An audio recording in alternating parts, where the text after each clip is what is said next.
How did low production values impact indie films? Imagine a world where making a movie didn't requiring millions of dollars or fancy equipment. That was the reality for many independent filmmakers in the 1990s.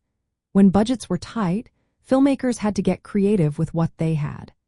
They often shot on location instead of building expensive sets, used natural light instead of elaborate lighting setups, and cast non-professional actors to save money.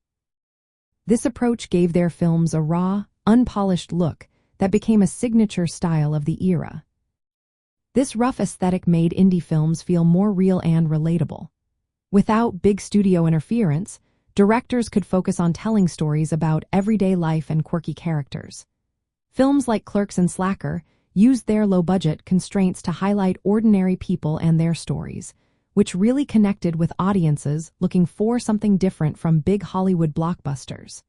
These films also took risks with storytelling. Quentin Tarantino's Reservoir Dogs, for example, featured stylized violence and nonlinear storytelling, which became hallmarks of indie cinema's boldness.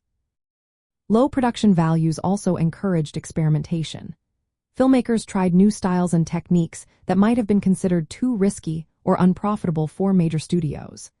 This spirit of innovation helped indie films stand out and push the boundaries of traditional filmmaking. Culturally, these films fostered a sense of community and authenticity.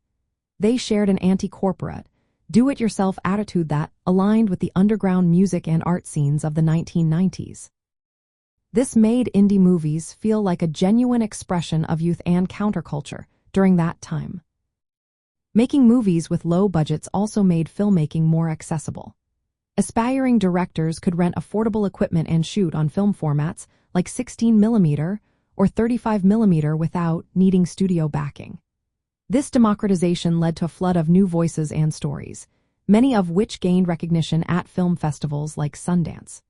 Directors such as Kevin Smith and Richard Linklater became household names thanks to their indie films. Of course, working with limited resources meant facing technical challenges.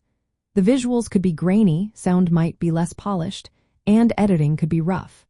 But these imperfections became part of the charm, symbolizing creative independence over commercial gloss. Overall, low production values in the 1990s helped shape a distinctive style that emphasized personal stories, artistic risk-taking, and cultural rebellion.